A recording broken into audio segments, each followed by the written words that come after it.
I'm Jeremy Kellett, Director of Recruiting here at Oakley Trucking, and I'm your host for this podcast. This is episode number 70. So on today's podcast, I am joined by Nick Crisco, Operations Manager here at Oakley Trucking in the end dump division, and Manuel Carvajal here at Dispatcher with the end dumps.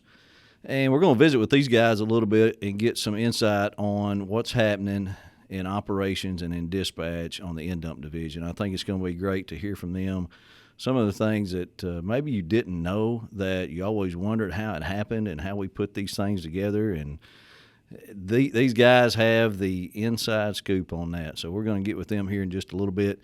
But first, let's get an Oakley update sponsored by Aero Truck Sales. So with the Oakley update this week, I just want to cover a couple things real quick. You know, one is an owner-operator's expirations that's coming up due. Everybody thinks this is everybody all know it and it's getting done, but it's a constant battle for safety, dispatch here in the office to try to keep up with owner-operators and things that are expiring. What am I talking about? I'm talking about your physical. That's number one, because there's no telling how many guys we got off right now because of health reasons. They didn't able to renew their physical because they didn't get started quick enough to get it done. So they're having some kind of health problems. Physical expired. Now they're trying to get back in good shape so they can get their physical. So take care of yourself. Get your physical. Get ahead of the game on that. Truck inspections. Simple things like truck inspections and getting it done so you don't get stopped. You're not running on an expired truck inspection because we're not going to let you do that. But one of the big things I tell you I got from safety real quick was when you go get a level one, Oakley requires the owner-operator to get a level one.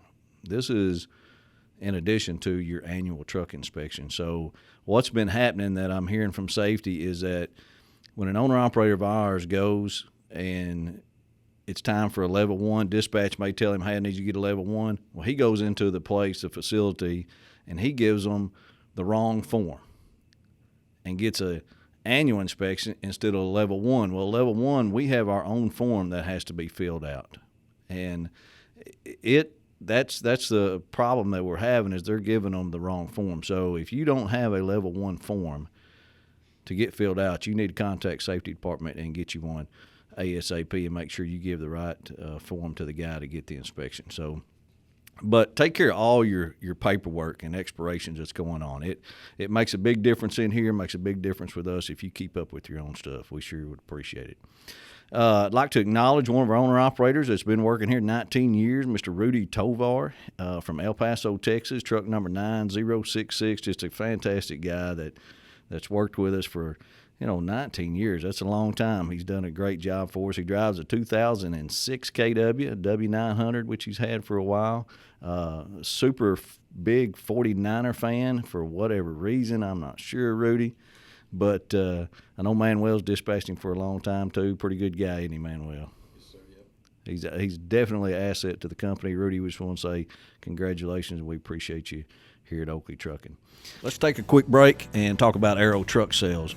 Keith Wilson and Trey down in Springfield, Missouri, those guys do a fantastic job on selling trucks to owner-operators that are looking to come on to Oakley Trucking, and just want to make sure you guys know about them. We've dealt with them a long time. They are no leases, straight financing, specialize in first-time truck buyers, 5-year or newer tractors, all makes and models, less than 400,000 miles. They run a great program there. The best thing I like about them is service after the sale. Be sure and tell them you heard all this on the Oakley Podcast, and they'll also give you a choice of $600 worth of fuel or $600 truck accessories, or they'll pay half your first month payment if you finance with transport funding. Check them out. Call Keith Wilson at Aero Truck Sales, 573-216-6047. Give them a call and let them know you heard it on the Oakley Podcast. Okay, let's get started, Nick and Manuel, and let's talk a little bit about what's going on at Oakley Trucking, especially in the end dump dispatch. Now, you may deal with other things too, which is fine, but I think it's all over. It's all busy. But first of all, before we do, I always like our listeners to understand who we're talking to, so they understand that you got some credibility. You've been here a while and you kind of know what's going on. Nick, first, would you introduce yourself? Yeah, thank you. Yeah, my name's Nick Crisco. I've dispatched trucks as a fleet manager here for a little over 10 years, and then I am now more operations manager, kind of daily helping our fleet managers. How long you been here, you said? 13 and a half years. Wow. Yep, I started here pretty much right out of college. The day after Christmas 2007 was a big day. I had no idea what I was getting into. Didn't know anything about know trucking. The first thing about trucking. Just had a general business degree. Knew some guys from BB, my hometown, that worked here that convinced me to come work here. Had no idea what I was getting into. About like all of us. I just remember my interview here in Benny's office with you and Roger, and I don't know who wasn't in that. There's about 10 people in that office, and I'll never forget that. That was I was like, "It's welcome to Oakley." Yeah. So, but yes, sir. I have 13 and a half years. This place has been a blessing to me, and I've got a family, 2 boys, an 8-year-old, a 1-year-old, a wife. Been married 9 years. It's been great. We work hard, but this company will take care of you. Us in the office, just like our owner operators. Yeah. If you work and do what you're supposed to do, it's a career type place. And What do you do on spare time, on the weekends? I like to play golf. I don't get to do as much of that as I used to now, having 2 little kids, getting into baseball and all that. But that's fun as well. I've spent a lot of time at the baseball fields this summer. My 8-year-old's gotten into that, which is fun and different. A huge Razorback fan. Usually go to a few football games a year. Sports, golf. Good deal. That ties up most of my time. Yeah, the 8-year-old and little one, they will tie up your time. Oh yeah. My weekends are far different than they were in December of '07, but it's a lot of fun. What about you, Manuel? Tell us a little bit about yourself. My name is Manuel Carvajal. I'm 31 years old. I'm from El Dorado, Arkansas. Graduated from UCA in Conway back in 2013. And I think I started working here in 2014, a month later. I've been here for 7.5 years now, and so far so good. Yeah, it's something else. And what do you do on the weekends? You don't have family, right? No, sir. 0 kids. Recently engaged. Oh, congratulations. Yes, sir. Thank you. Yep. Been engaged for about 2 months. My fiance just moved to Little Rock, so just over the weekends we just kind of, pick a place, kind of check it out, take her out to eat and just pretty much hang out. Low key. Low key, yeah. Well, that's because you Try to stay out of trouble. You probably wore out after working at Oakley 5 days. Yes, sir. Yep.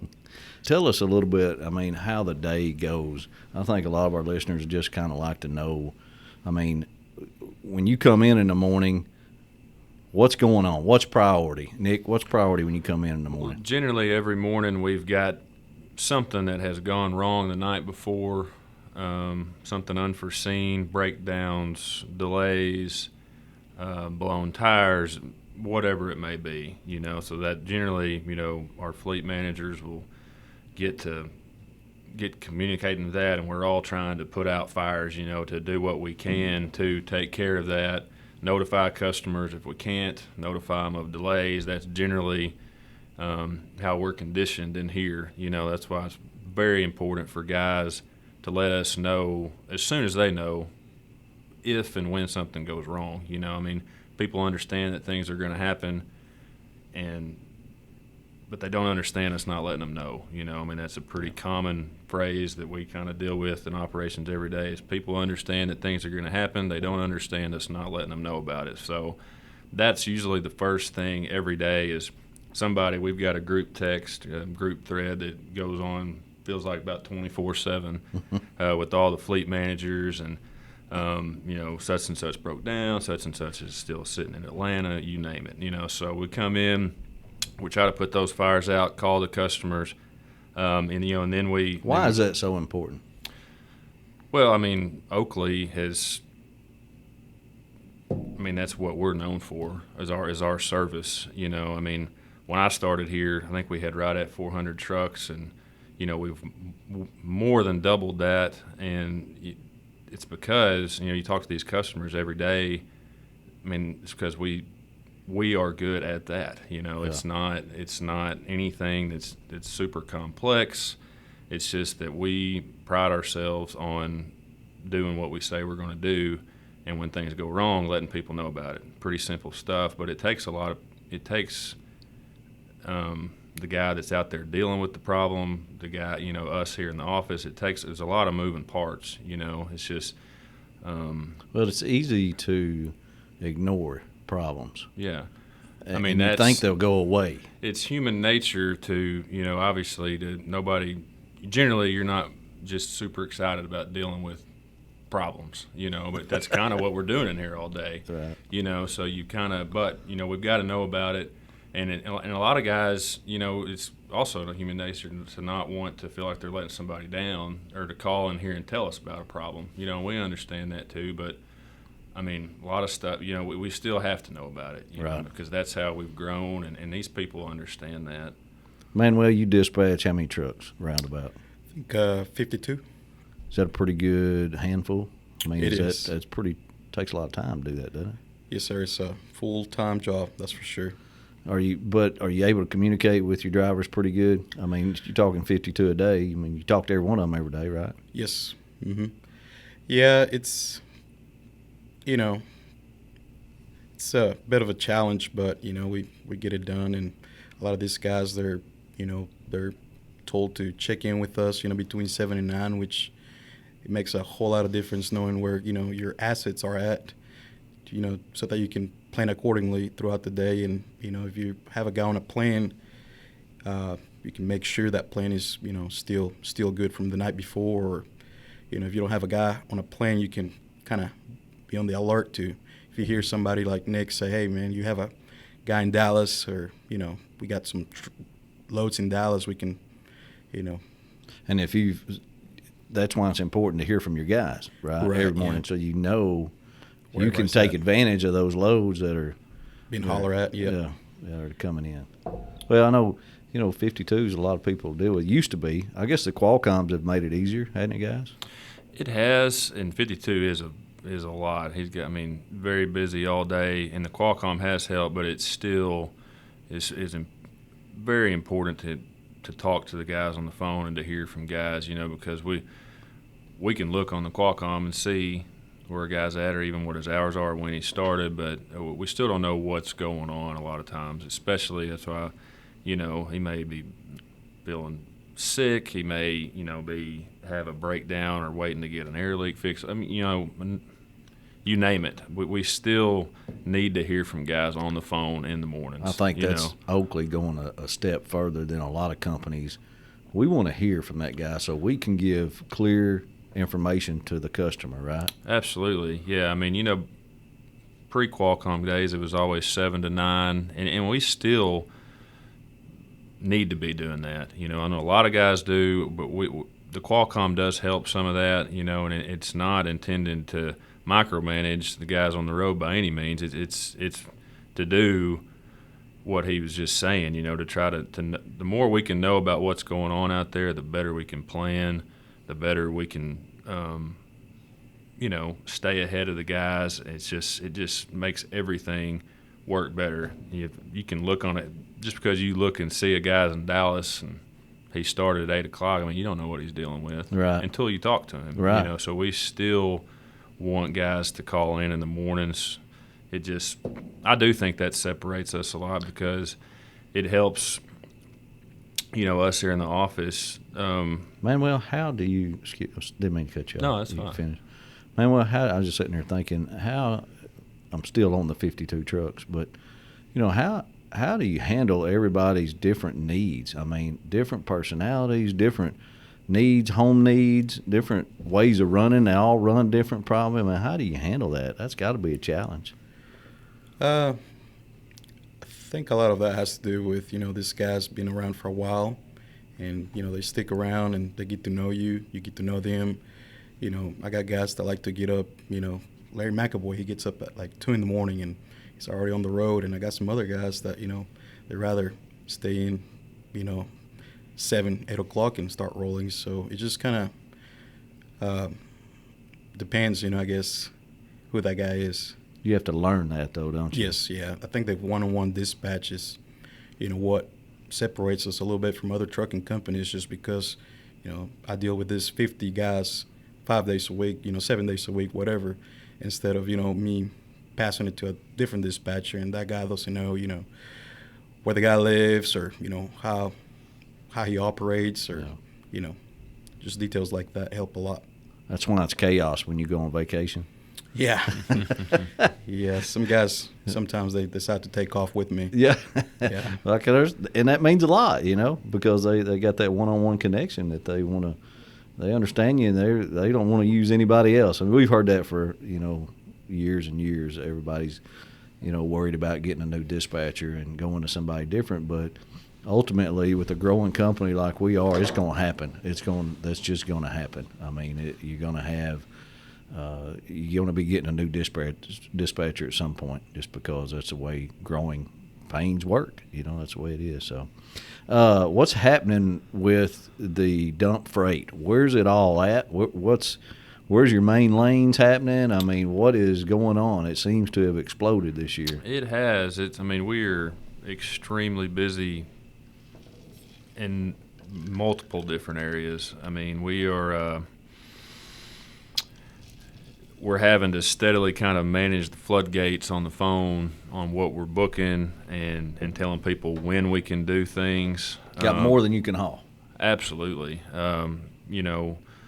It's, that's why we need guys working as much as they can, but the good thing about us is we're consistent 12 months out of the year. That's another thing that I feel like separates us from trucking companies is we're going to have work 12 months out of the year, but there obviously are times where they're in certain jobs and spot things that go on that, hey, man, this isn't always going to – you need to get it while the iron's hot. We need to if you're interested in staying out a weekend and working here and there, maybe you don't normally do that. Now is the time. We are the problems a lot of people are having when you go in shops waiting on parts, so we've got kind of our inventory of our guys is down, and we've got work all over the place, which is great. And I think that's a good point. Now is the time to sock away that money. Yes.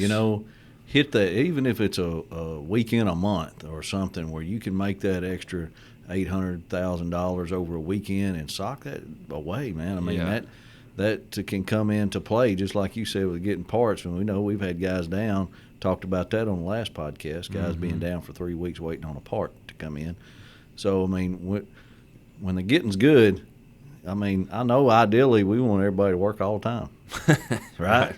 I'm sure that's and it's just getting harder to find those guys that can do that, which I understand. It's going to that. We are doing a lot of spot stuff here and there, but we've got a lot of, we're doing 40, 50 loads a week out of Birmingham to Memphis area.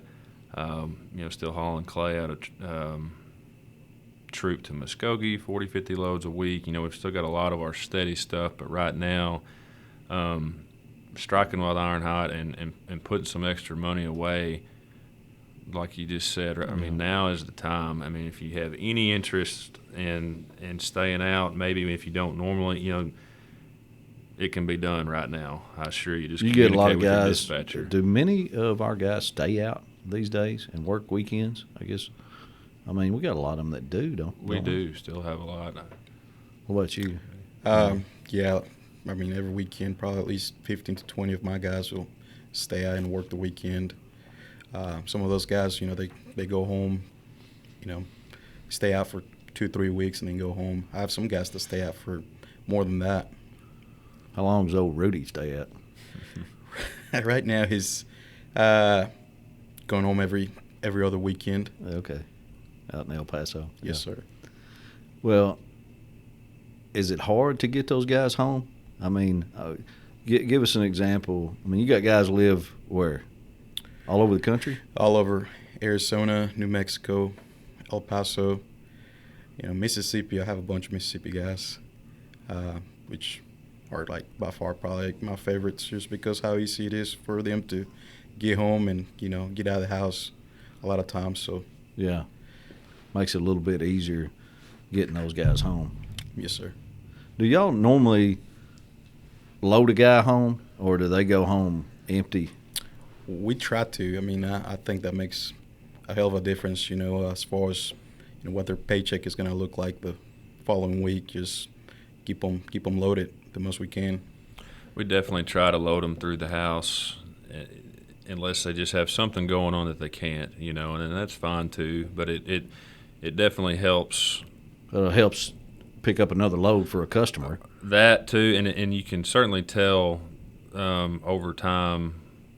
The guys that are taking loads through the house generally are, as opposed to just going home emptying and calling it a week, because they want to go home. That adds up a lot.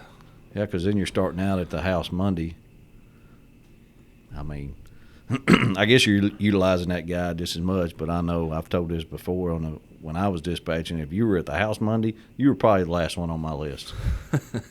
Just because I had other guys unloading somewhere else away from the house. I mean, but that's back when we didn't have near the freight we have now. Right. So, now you're looking for any available truck. It definitely helps guys' revenue to be loaded through the house. Like I said, I mean, and got something going on and they can't, we can certainly deal with that, but it helps. Okay, we're talking with Nick Crisco and Manuel Carvajal with the End-Dump Division, operations guys, dispatchers, and been with us a long time. Been with Oakley Trucking 13 years, 7+ years, and they're giving us just a lowdown on what's going on in the End-Dump Division and how owner-operators can maximize their money and how they make a difference in meeting our customer needs. So what else we got, guys? What's some good stuff we need to cover to let our listeners know what's going on in the End-Dump Division? Well, I think kind of like we touched on a minute ago, but the good thing about here is that a lot of guys, and most of our guys do recognize, I think, because we've got so many guys that have been here multiple years, as you know, is that we're going to be able to find freight and be somewhat consistent over a 12-month period. Times like now when we're as busy as can be and everybody else is too, you tend to get a lot of promises on just the best deals ever, and guys start hopping around, this and that. But we've seen a lot of different economies here, and Oakley has been around a long time, and as you can see last year, we were able to find work, and our guys still make money in some of the worst times, So I really think that sets us apart from a lot. I mean, right now, it's busy everywhere. Well, and it's tempting, Sure, yeah, and I can understand that 100%. But what we do see is a lot of guys that want to come back, because that's our overall package here over a 12-month period is pretty darn good. Yeah, we just did 2 weeks ago did a rehire podcast, so I don't know if everybody didn't listen to that. You need to go back and listen to 2 guys that left Oakley Trucking, tried it on their own, said nope, that ain't happening, and then they came back to Oakley Trucking and they give their stories really good. Yeah, to get, because we get that a lot. With guys, and I've always said, look, you go do your own thing, and you bring me a year's worth of money, and I'll show you a year's worth of money at Oakley Trucking. And I guarantee you, and all the benefits we have at Oakley, and I promise you, you're going to make more money per mile, net money, here at Oakley Trucking than you are doing anything else, I think. Yeah. And consistently, you can count on it. The wife can count on it. I mean, at the house, you get it every Friday. You don't have to collect it. You don't have to worry about it. I mean, it's just, we make it very, very simple. So 100%. Yep. Some of the things, we do have a couple things that would like, just as far as issues that we've had recently, we've had a couple contaminations of roofing granules. How'd that happen? Well, that's a good question. We've got anybody that's pulled a dump here for probably more than a week has hauled a load of roofing granules at some point.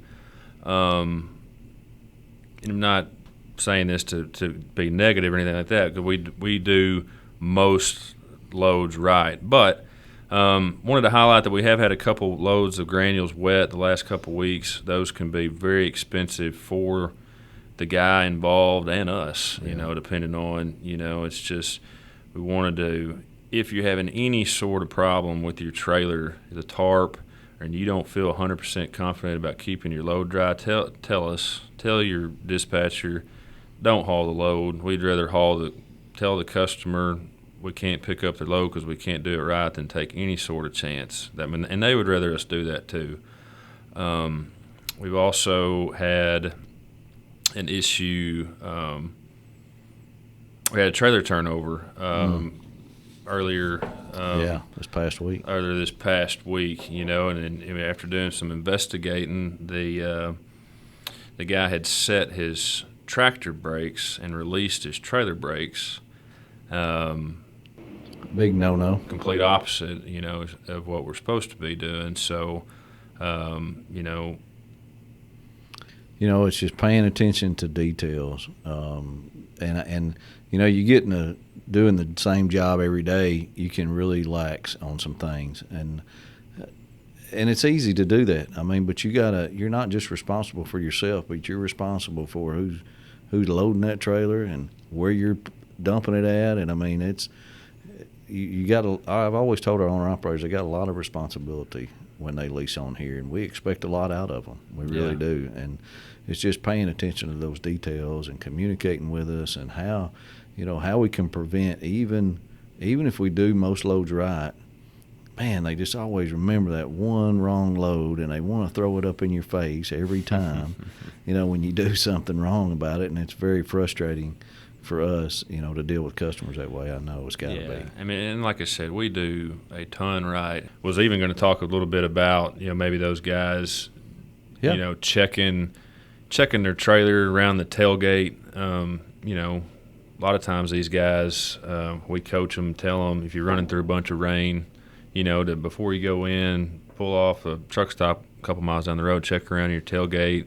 check if there's any visible wet granules, scoop those out of the way, because 99% of the load might be just fine. And we've had guys pull in, they see some wet granules around the chute, they reject the entire load. Yep. We may have a lot of guys that don't know that. We kind of wanting to get that out. That just some tips. Yeah, because it can get wet around that cold chute. Yeah, for sure, and the rest of the load be fine. And the rest of the load be fine. So so. Yeah, that's stuff that you new guys won't know. Right. Yeah. But hopefully their trainer teaches them a little bit about that. Yeah. If they get a trainer. No, they do. Yeah. What else on your list? Just communicate with your dispatcher, or anybody here in dispatch, that we don't, if you have anything wrong with your trailer, we want to get it fixed, and we want to get it in here if we can, but we don't necessarily have to. We don't want you dealing with a problem out on the road. We really do talk about that a lot here in the office, and we want to make sure it's being done. But in order to do it, don't feel bad about telling us about a problem with your trailer. It's not going to – we don't take it as anybody complaining. There's nothing more frustrating than dealing with a piece of equipment that doesn't work right. Right. Need to get it fixed. Yeah. And if you're not, if you've said something a couple times and you're not getting anywhere, hey, call somebody else. Yeah. Call somebody else. Call Manuel. He'll get it done. I guarantee you. Amen. How about new customers? Are you seeing a bunch of new customers? We're getting a lot of calls every day. We're getting. It seems like every day we're talking about getting a new customer set up, right? But it's just the availability. But we are getting a lot of calls, a lot of people that we haven't talked to before, which is good, but it's just trying to balance it with what we do every day and year round, but there are a lot of people out there looking to move. Yeah, they need trucks. Yes, sir. Hey, that's right. That's what I was going to talk about, Manuel. How about your trip? You went out on the road. Well, you and Colby went out and saw some customers was it last week? Yes, sir. Yeah, we went down to the Dallas area and visited probably, I don't know, 20, maybe over 20 different customers, kind of check with them, seeing how things were and, trying to get some feedback on, how our drivers are, going in and out of these places and trying to see what kind of production, they're having after, I don't know, the whole COVID, how it's affected their business. And it seems like, 99% of the customers we visited down there, GAF, Certainteed, all these shingle plants, they can't keep up. It's a lot of work. They're doing right now just to keep up with the demand. Are they having trouble? You're saying they're having trouble hiring people to keep up with the demand in the plants, probably. Right. Yeah. That, and I guess demand has gone through the roof. I guess we got to talk to some people. I kind of like that phrase there, going through the roof. Shingles, Right. Shingles gone through the roof. Yeah. How about that, Hunter? We visited some shingle plant down there in Dallas, and he was just commenting how they're sold out until September of next year. It's just incredible how the economy, has taken a turn in less than a year. I think one of the places we went to see also commented on how from the time the shingles are made, it takes about 4 days and it's already on top of a house. That's how No fast kidding. they're putting this material out there. But it seems like they're busy and they're happy with us. So That's good. What about the scrapyards you went into? Did you go into some of them? yeah, we saw at least 4 or 5 of them down there in the Dallas area, and Eye openers. yeah, definitely. I wouldn't want to, drive. I wouldn't even walk through there. Just dirty and nasty. But now I can see what drivers, talk about whenever they say, hey, this place is a mud hole or this and that. I never really got to experience that. And I've seen some scrap yards here in Little Rock, but nothing outside of that. Well, now will it make you call that customer and go, hey, can you, clean that just a little bit? Or Yes, sir. Yeah, definitely. And we try to do that, from time to time. But I never realized how bad it is, until you see it in person. Yeah. It is definitely an eye-opener going in some of these places. But it's good, that you're getting out doing that and seeing these customers. I'm glad they're letting us do that now. That helps a lot, getting face-to-face with some of them. So sounds like the big thing is we just need some more trucks to pick up more loads and get more customers and grow this company. Absolutely. We need everybody out there to turn in some recruiting cards, bring some buddies over. Where does it matter? I know the answer to this, but where they live? Where do we need people at? Really, unless you're talking about the Pacific Northwest and that part of the country, I would say on an end dump right now, you could, no matter, unless you lived in Idaho, Montana, or California, we could figure out a way to get every 3 weeks, Even, we're doing more and more up in the far northeast, not like Maine, but, Connecticut, Rhode Island, New Jersey, places that used to just seem like far off lands and an end dump. Yeah. We can get guys home better, and got more customer resources, more guys that have been here years in dispatch, that have kind of developed lanes and customer base over time. So, anywhere. Just about anywhere. Just about anywhere. As far as going home every weekend, that would probably be case by case. Yeah, gotcha. But if a guy's willing to stay out 3 weeks at a time, yeah, you can live anywhere. Just about. The home weekends is more of the Central Texas up to even Chicago or even Wisconsin. I would say maybe if you went west to San Antonio and kind of drew up a imaginary line all the way up to Minneapolis and over to Pennsylvania. Mm-hmm. Maybe across to Pennsylvania, and then anywhere south of that, Yeah. could get a guy home every weekend on an end dump. That's a lot of places. It is. It's easy for you to say, Manuel's got to do it. Right. Right, Manuel? Yeah. Yeah, he's probably trying to cut me off. But Oh, that's good because,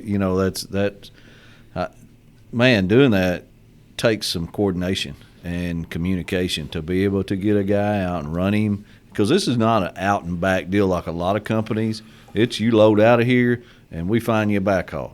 Mm-hmm. That's not it. That's not the way it works here. I mean, you go Little Rock to Atlanta, then you may go Atlanta to Pennsylvania, then you may go Carolina to Carolina, and then back to Tennessee, and then try to find him a load home. You're trying to piece the best paying loads together, and then still get the guy to make the money. Y'all keep up with how much money you guys the owner operators are making, don't you, Manuel? Yes, sir, on the daily.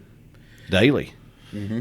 Got to make sure, you know how many miles these guys are running a day, and, if the guy had a bad day or whatever, try to make up for it, the following day. Why do you do that? Well, keeps that driver happy for sure, keeps that paycheck the way that the driver wants it. All of our drivers, they have different needs and different expectations, and we just try to meet those. Perfect. All right, guys. No kidding. I appreciate y'all doing this. I think it helps a lot, to get with operations so people can understand what's going on in your head out here too, and trying to do your job every day and make money for everybody. And we're all on the same page. Their tractor pulling Oakley trailer, and we all got to make a living off of that somehow, some way. So we got to figure that out, and it's working real good at Oakley Trucking. We just need more owner-operators. So appreciate everybody listening to the Oakley Podcast. Once again, I'd like for you to send me some messages. I'd like for you to send me some videos if you want to. So you can text me. I'd like to have some input. If you've got questions about what goes on in Oakley operations or Oakley dispatch, or you have a question for me at all, I want you to send it to my personal cell phone number, 501-733-1206, and I will definitely get back with you. I'd like to have some questions from our listeners and that we can discuss, every week, and we'll answer them for you right here on the podcast. So appreciate y'all tuning in every week. Don't forget to check us out on YouTube, all the social media outlets, and we'll talk to you again next week. Thanks.